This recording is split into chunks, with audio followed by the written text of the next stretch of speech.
हे सहन करणार नाही.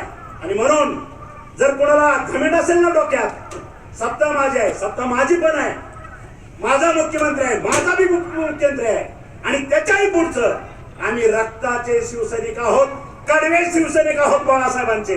आम्ही कोणाची डाळ शिजू देणार. त्याच्यामुळे आमचा नाद करू नका.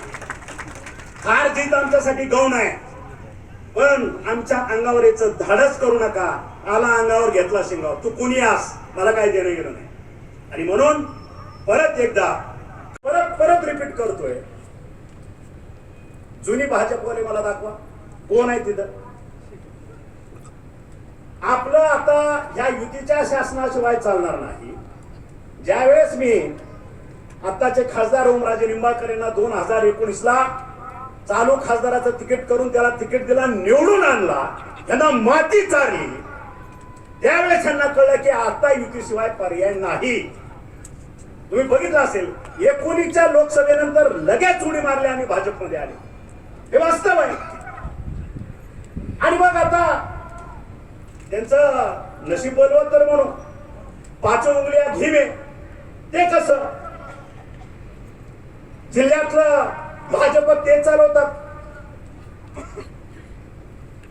राष्ट्रवादीशी नातं होतं, अजितदादा राष्ट्रवादीवर ते चालवतात, सगळे युनिफॉर्म ह्या खिशात ह्या खिशात, शरद पवारची राष्ट्रवादी ते मागच्या खिशात, ते बी युनिफॉर्म त्यांच्याकडं, एक आमच्यातला गद्दाराचा गट शिवसेनेचा ते बी पुढच्या खिशात, त्याचे बी युनिफॉर्म तिथं. राहिला कुठला पक्ष?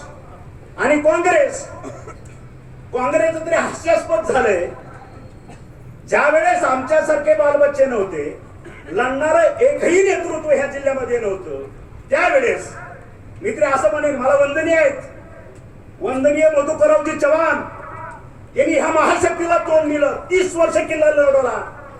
आणि कशासाठी एवढे सरेंडर झाले त्यांनाच विचारा. तेही आमच्या पाचच्या खिशात कुठेतरी ठेवले, संपला विषय. आणि म्हणून युती का आघाडी हा विषयच राहिलेला नाही. त्या ठिकाणी 5-5 पक्ष ज्यावेळेस एक माणूस घेऊन चालतो, हा कुणाचाच नसतो हे लक्षात ठेवा. कारण गद्दारी ही रक्तातच आहे, तो कुठल्याच पक्षाचा नाही. उद्या हा महायुतीचं सरकार जाऊ द्या किंवा कुठली अडचण येऊ द्या महायुतीच्या सरकारला, आणि आघाडीचं सरकार किंवा कुठली काही नवीन समीकरण जुळू द्या, पहिला उडी मारणार हे बेडूक असेल, हे तुम्हाला सांग. कारण तत्व आणि नियत या दोन्ही गोष्टीचा अभाव असणारी माणसं आहे. विचार हा प्रकार नाही, तत्व हा प्रकार नाही. आणि त्याच्यामुळं आपण सावध होणं गरजेचं आहे. माझी कळकळीची विनंती आहे माझ्या सभासदांना तेरणेच्या, माझ्या बापाचा कारखाना नाही, तुमचा आहे, तुमच्या बाप जाग्याचा हा पेरणा कारखाना